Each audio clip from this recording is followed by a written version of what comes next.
지난 시간에 했던 거를 좀 간단히 보면은 우리가 어떤 자연수를 n이라고 했죠. 그 자연수의 총합을 이렇게 예를 들면 시그마 n이다. 그러면 n의 총합을 구하라는 뜻이죠. 자연수의 총합을 얘기하는 거예요. 1 더하기 처음부터 시작과 끝이 없으면 전체를 얘기하는 거죠.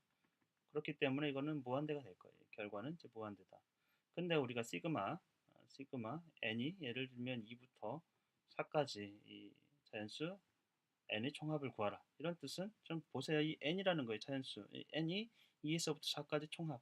그럼 이 n이 2 그리고 3 그리고 4까지 총합을 구하는 거기 때문에 그러면 2 더하기 3은 5죠. 이 5 더하기 4는 9. 이렇게 구해주면 된다라는 거죠.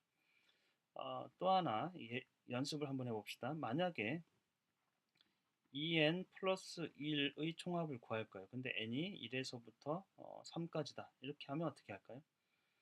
우리가 이랬을 때 이것을 좀 해석하는 게 좀 어려울 수 있어요. n이 1에서부터 3까지. n이 1이 그러니까 이렇게 보면 되거든요. 2n 플러스 1의 총합을 구하는 거예요. 2n 플러스 1. 근데 2n 플러스 1은 계속해서 약간 변화되고 있죠. 값이. 우리가 n이 1일 때 2n 플러스 1은 얼마가 될 것인가? 이렇게 하면 굉장히 어려워하는 학생들이 있어요. n이 1일 때 2n 플러스 1은 얼마가 될 것인가? 이 의미가 무엇인지. 자, 보세요. 2n 플러스 1이라는 건 n의 2배를 하고 거기에 1을 더한 그것을 얘기하는 거예요. 만약에 우리가 이 n을 니콜이라고 해봅시다. 니콜의 나이라고 생각해 보세요. n은 니콜의 나이예요. 근데 니콜의 나이 어떤 사람이 있는데 어떤 사람을 만났어요. 그 사람이 얘기하기를 니콜, 네 나이의 2배를 해. 그리고 거기에 한 1을 더하면 내 나이가 돼. 이렇게 얘기한 거예요. 그러면 n을 우리가 니콜의 나이라고 해봅시다. 어떤 대상의 이름을 영문자로 그냥 표현할 수 있어요. 그리고 그것에 어떤 값을 수치를 넣을 수 있다라는 거예요. 그렇죠? 우리가 아빠하고 father에서 엄마의 나이 차이가 3이다. 이렇게 할 수 있다라는 거예요. 그러니까 예를 들면 아빠와 엄마의 나이 차이가 3살이에요. 그러면 이 F라는 거는 아빠의 나이를 얘기하는 거고 M은 엄마의 나이예요. 그러니까 그 대상의 이름을 F와 M으로 영문자로 표현했어요. 그러면서 이렇게 얘기하는 거죠. F가 40이다. 그러면 무슨 얘기예요? 아빠의 나이가 40이라는 거예요. 그러니까 F 대신에 40을 넣었다고 생각하시면 돼요.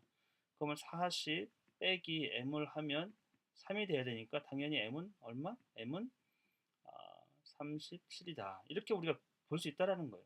어떤 대상의 이름을 영문자로 간단히 나타내고 그것이 갖고 있는 어떤 수치, 값을 대신 표현할 수 있다라는 거예요. f의 40을 f가 40이다 이렇게 표현할 수 있다라는 거죠. 마찬가지 니콜이나 이라 생각해보세요. n이 1이에요. 만약에 아, n이 1이니까 좀 이상하지만 아, 니콜이 아주 애기라고 생각해보세요. n이 1이에요. 너 나이에 니콜 나이에 어떤 친구는 그 니콜이 나이에 2배를 하고 거기에 1을 더한 그 나이라는 거예요. 그러면 n이 1이면 2n 플러스 1은 얼마가 될까요? n이 1이면 n 대신에 1을 넣는 거죠. 2 곱하기 1 더하기 1이니까 n의 2배, 1의 2배 더하기 1이니까 3이 될 거예요. 그 다음에 만약에 n이 2면 어떻게 되겠어요? 그러면 n이 2면 니콜이 나이가 2살이라 생각해 보세요. n이 2면 그것의 2배를 해요. 그럼 4가 되겠죠. 거기에 더하기 1을 하는 거죠. 그럼 5가 되겠어요. 만약에 n이 3이면 니콜이 나이가 3살이에요. 그러면 3이에요. 3 곱하기 2를 하겠죠. n의 2배니까. 그러면 2n이라는 건 n이 2번 있는 것. 2 곱하기 n을 얘기하는 거예요. 그러면 니콜이 나이가 3살이면 n이 3이죠. 그러면 n 대신 3을 넣는 거예요. 2 곱하기 3은 6이에요. 더하기 1은 7이 되겠죠. 그래서 이거는 어떻게 되겠습니까?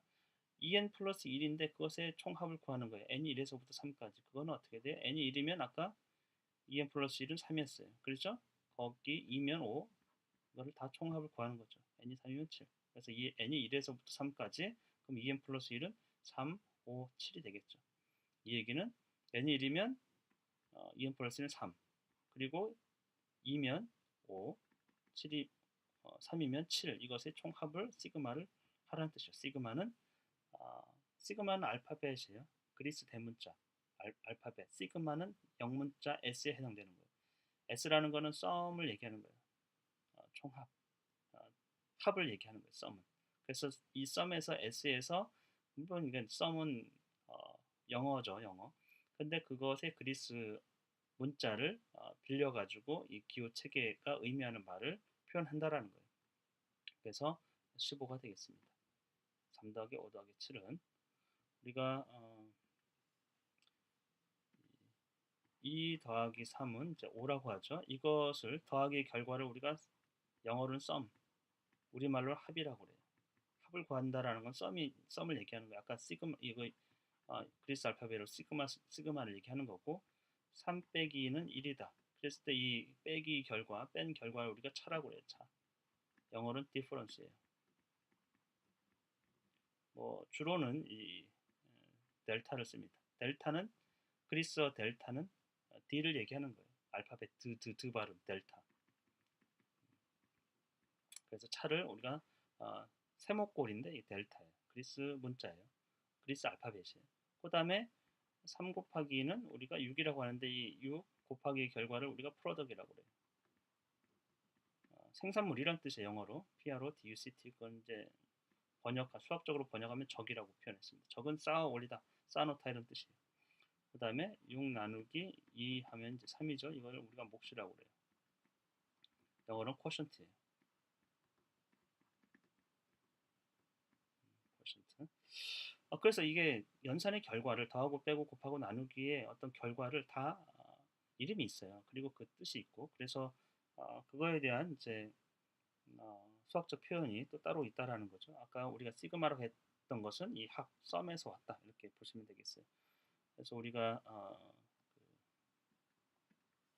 시그마 of n 이것은 시그마 함수는 이 소문자 시그마예요. 이 소문자 시그마는 소문자 s에 해당되겠죠. 그 썸이에요. 근데 뭐 n의 약수, 어떤 자연수 n의 약수의 총합. 그래서 우리가 약수를 어떻게 표현하느냐? m은 나눈다. m divides n 이것이 어떤 자연수 n의 약수 m을 얘기하는 거죠. 그것의 총합이니까 이 약수의 총합을 얘기하면 되겠어요. 이 m은 약수의 총합이에요. 이 m은 n의 약수라는 거예요. 2 divides 6 하면 이것은 2는 6을 나눈다. 마찬가지죠. 1도 6을 나누고 1도 6을 나누고 2도 6을 나누고 3도 6을 나누고 6도 6을 나눕니다. 그래서 이것이 약수란 표현이에요. 약수에 대한 표현을 이렇게 쓴다. 지난 시간에 했으니까 여긴 좀 생략하고요. 그럼 이번 시간에는 이 시그마 말고 그와 유사하지만 프로덕에 대해서 한번 살펴볼게요. 이 3 곱하기 2 했을 때 우리가 이걸 6이라고 했을 때 이걸 프로덕이라고 했었죠. 우리말로는 DUCT예요. 프로덕. 이거는 3 곱하기 2라는 거는 2를 3층으로 쌓아 올린 모습이에요. 그렇죠? 2를 3층으로 쌓아 올린 모습. 이것이 그럼 2를 3층으로 쌓으려면 이제 3 곱하기 2잖아요. 이것이 6개가 되는 이유는 쌓아 올렸다. 생산물을 마치 잘 정리 정돈돼서 계산하기 편하게 쌓아 올린, 반복해서 쌓아 올린 그 모습이라고 보시면 돼요. 그래서 당연히 P라는 거는 곱이 결과를 얘기하는 거고 곱해서 구할 수 있는 거예요.